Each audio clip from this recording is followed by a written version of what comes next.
Hi, everyone, and welcome once again to a Hobby Memorial Library event.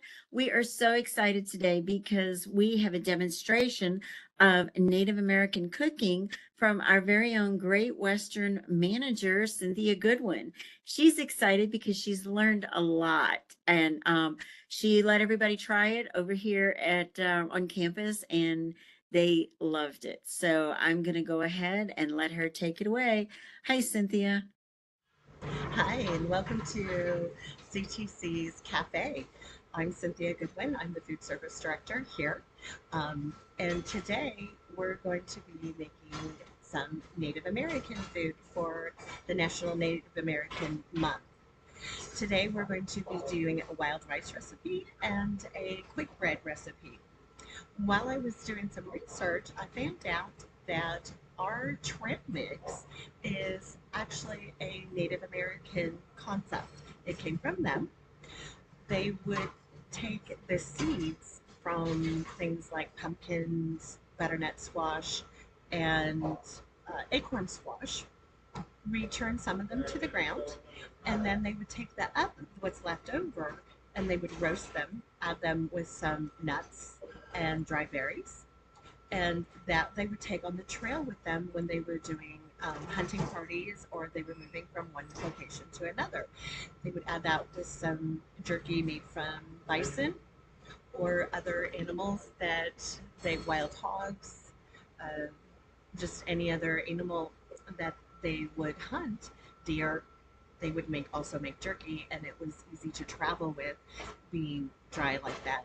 And then the nuts and seeds would provide protein for their muscles, and then everything else would provide the carbs would provide the energy that they would need to carry on.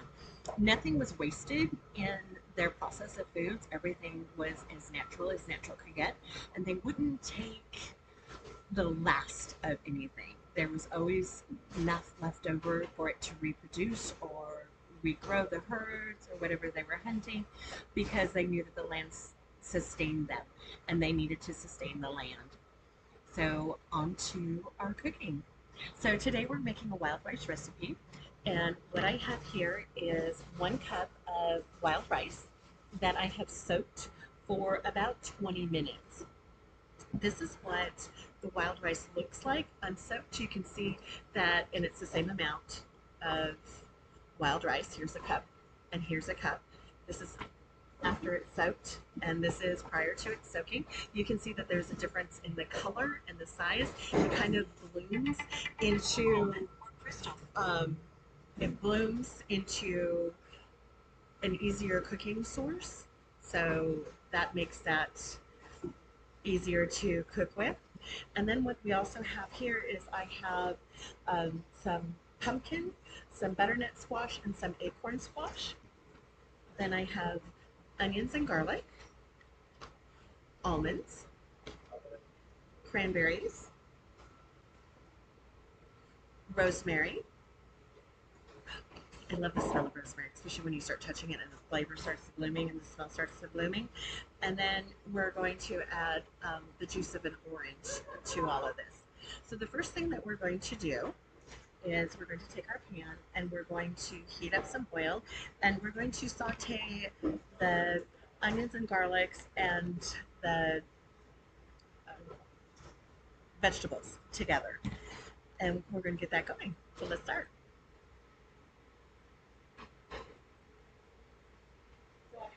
So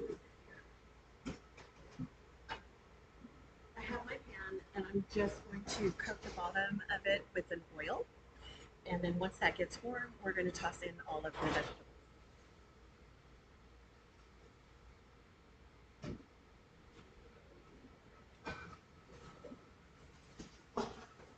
And as you can see, I'm tossing in just enough to coat the bottom of the pan. Nothing too much.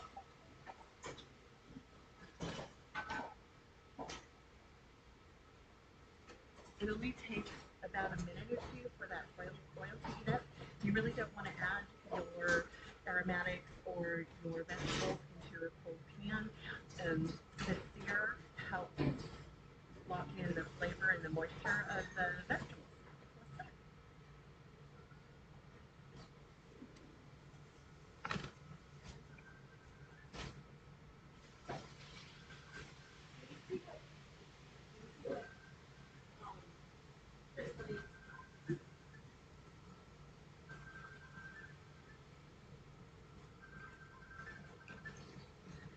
So we're going to give the aromatics a few moments, the onions and the garlic a few moments, and then once that starts to become a little iridescent, a little clear, we're going to add in our vegetables.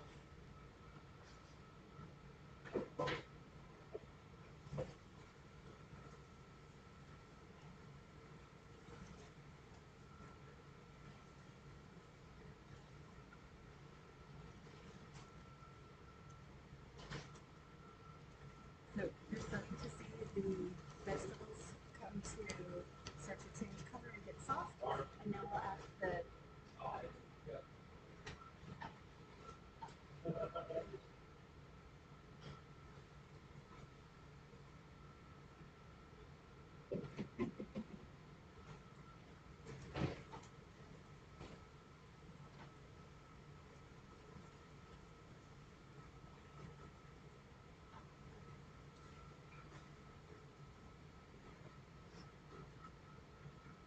we're going to let that saute for a few minutes. So while that's sauteing, we're going to start prepping our bread. So in this bowl here, I have 2 cups of flour. Now when they were making this bread, they didn't necessarily use flour like we have flour. They used other sources of flour.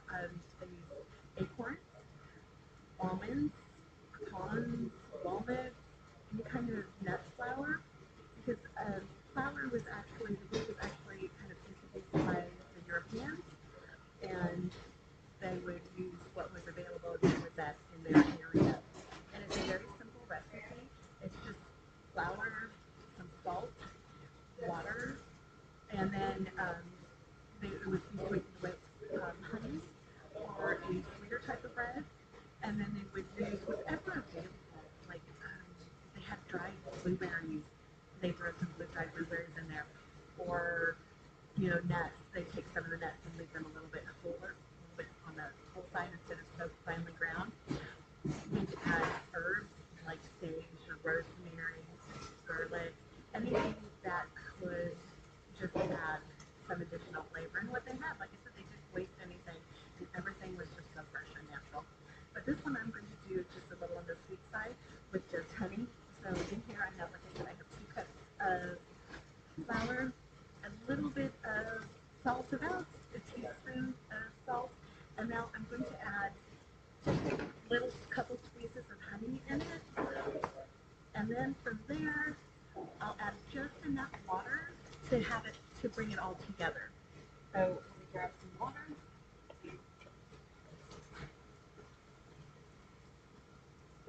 And I'm going to stir the vegetables.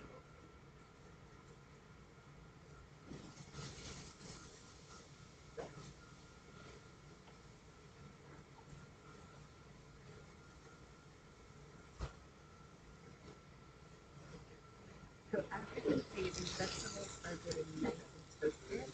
We're going to let them toast just a little bit longer, and then we're going to toast our rice in there.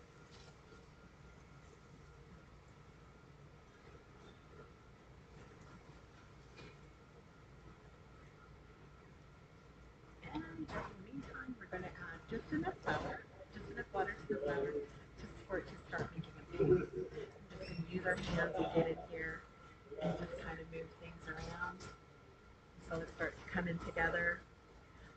Always or add, add less water than what you think you need, because you can always add more. It's hard to take away some. So we're just going to keep on adding until and moving it around until it all comes together. It'll be a kind of a sticky dough. It's not a dough that's going to be rolled out or anything. It's a dough that's going to be fried, and it'll be a little bit on the sticky side when you put it down, but it puffs up very nicely. And there we go. So we're going to let this rest while we finish prepping our rice dish. Okay?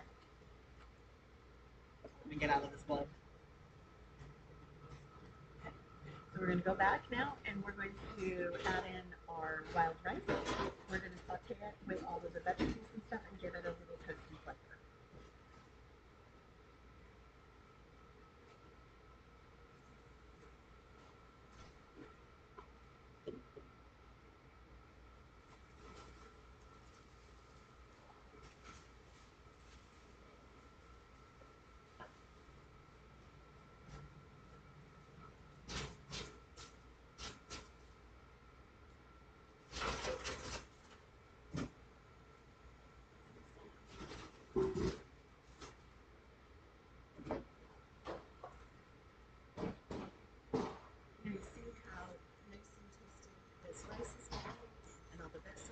together. So at this point in time, what we're going to do is we're going to cut up some aromatics. So that, and this recipe actually calls for rosemary. So we're going to cut up our rosemary while this continues to toast some more.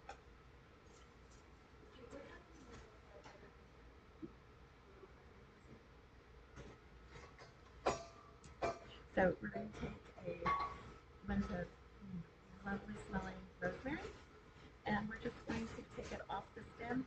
And to do that, you're going to grab it from the top, and you're going to pull it down towards the bottom. And if that doesn't work, and it pulls off and makes these really nice little lovely pieces there. And if for some reason it's not coming off, don't worry, just pull it. So we're just going to take it and just pull it off the stem by pitching it between our fingers, and we have nice rosemary.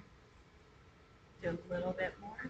So when you use dry herbs are more potent in their flavor than fresh herbs. So anytime you can switch out your fresh for your dry, but just remember you're going to have to add more of the fresh than you do the dry, or vice versa. So if it's calling for fresh and all you have is dry, go ahead and use your dry. Just decrease the amount probably by half to start with. Like I said, you can always add more. It's hard to take it away once you've added it. You need one more.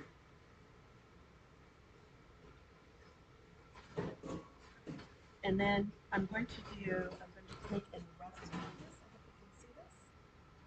We're going to get this and we're just going to do like a rough chop on this. I'm just going to go back and forth. Okay. So there we go. Heather Russo, FaceTime video. That's what I'm looking at right now and doing. So we're going to add some more.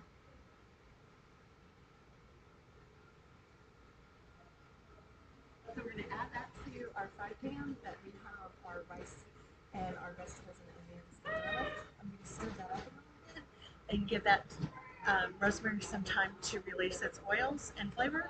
And then we're going to add the water. And to this recipe, for 1 cup of wild rice, you need 2 cups of your liquid. So if you're making rice at home, please use water, or if you want to bump up the flavor profile, you can do a vegetable stock, a chicken stock, or a beef stock to the equal amount of water that you're going to be adding.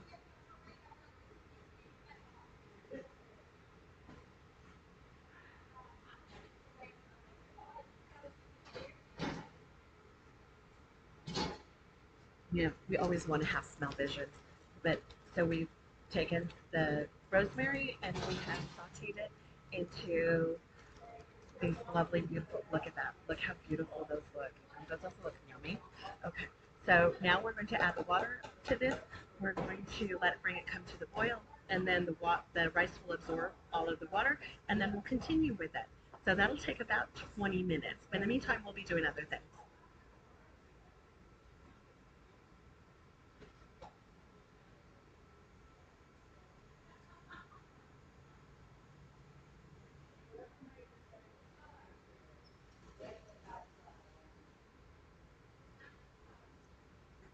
So I've got our water, and we're going to add it to the rice.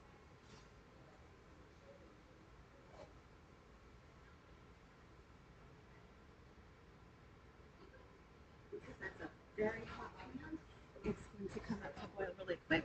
I'm going to put a lid on it, and we're going to let it do its thing.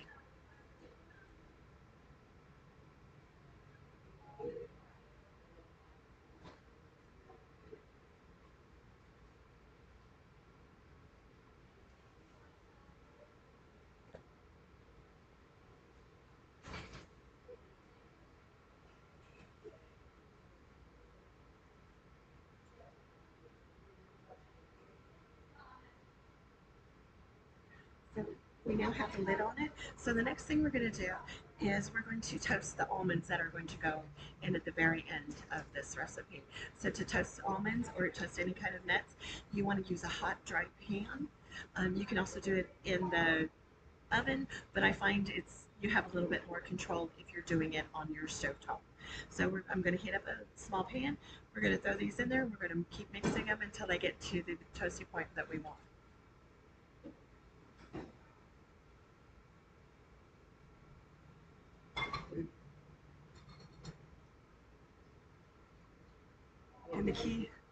And the key to your toasting your nuts is don't walk away too long from them because they go really quick once they start toasting.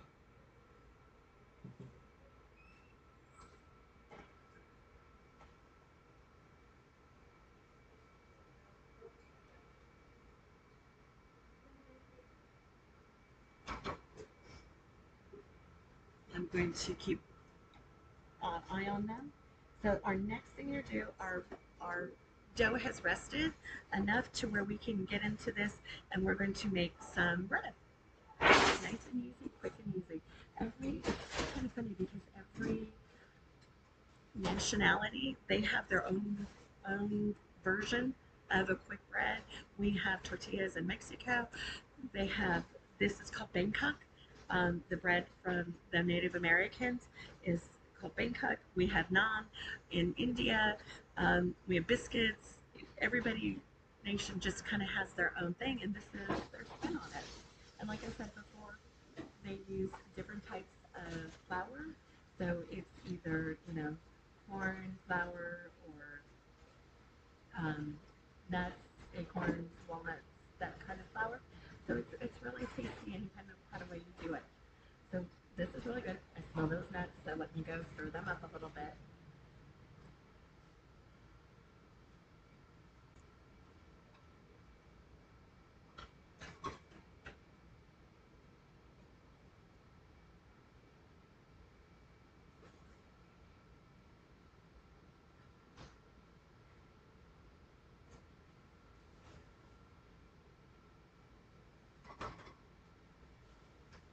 Now to do this bread, you can do it in a fry pan with a shallow, little amount of oil, probably about half an inch or so on the bottom of the pan, so you can, so the half of it would submerge, and when you turn it over, the rest of it would cook. Or you can do it in a deep fryer. I did some this morning in the deep fryer, and I did some this morning in the fry pan. Truthfully, the deep fryer is so much better and easier to do, but we're currently prepping for lunch, so it's not available right now. But I'm heating up the oil. Smell those almonds again.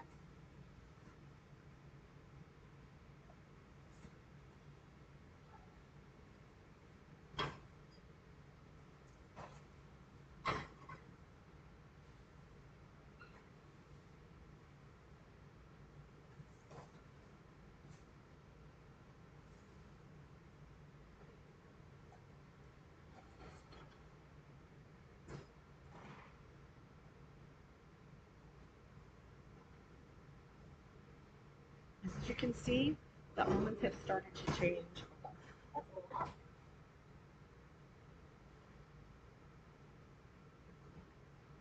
As you can see, the almonds have gotten really toasty. Hopefully you can see that. And what we're going to do is we're just going to let these cool. We're just going to flip them around a couple more times and let them start cooling. Aren't they beautiful? So good. I'm sure it's going to smell it. So we're just going to put these in here. And you see they're nice and toasty. Okay, onto the bread. So I'm going to put a fresh set of gloves on, and we're going to get a little messy, but that's okay. It's fun.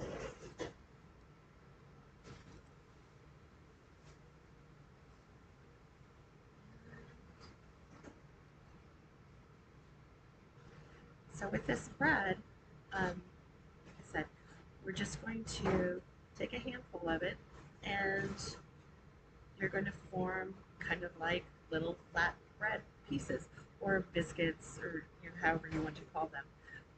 They're actually very lovely little pieces of bread.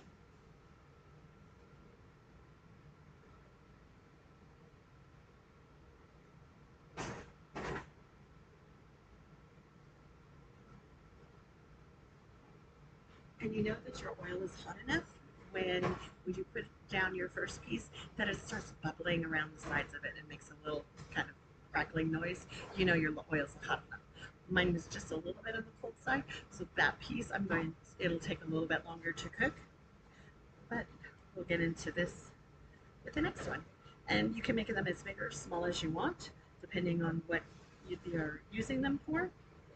Um, so what I learned was that sometimes they would make them very flat, almost like a tortilla, and then put their vegetables and meat in them, and off they go. So, okay.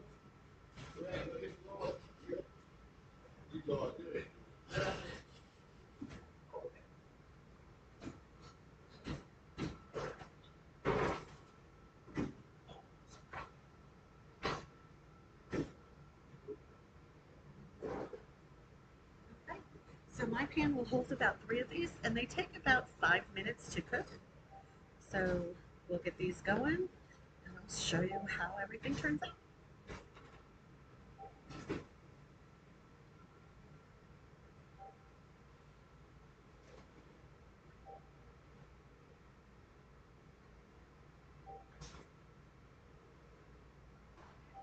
So the rice is cooking away very nicely. And then once the rice is all done and all the water has been absorbed, like I said, it takes about, for the wild rice, it takes probably about 20-25 minutes to get that done. But, you know, magic of cooking on television.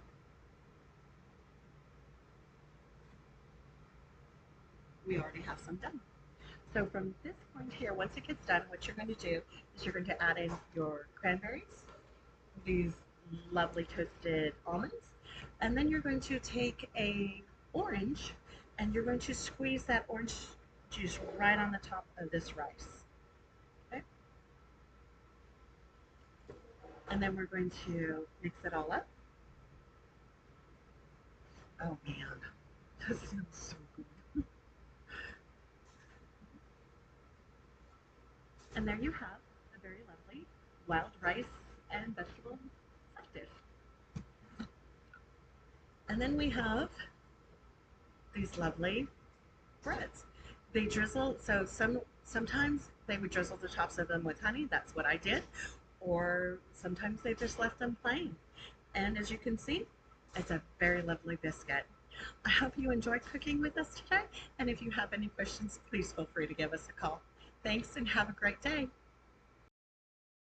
That was truly amazing. Thank you so much for demonstrating.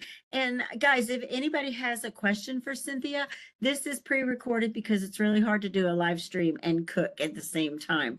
But if you have a question, make sure that you put it in the comments and we will go ahead and get that question to Cynthia. Thank you so much, Cynthia, for once again taking the time out to teach us all this amazing cooking, and we hope that you will be able to do another one with us. We just want to let everybody know we're not done with our fall virtual events yet. Next Wednesday on November the 8th, we have our military journalist, Renita Minihart, who is going to be telling us another amazing military story. So make sure you tune in at noon next week for that story. And we already have our spring 2024 events planned, and we will be posting them on our events page soon. So make sure that you just keep watching. And we just love having you guys. Thank you again, Cynthia. And you guys have an awesome day.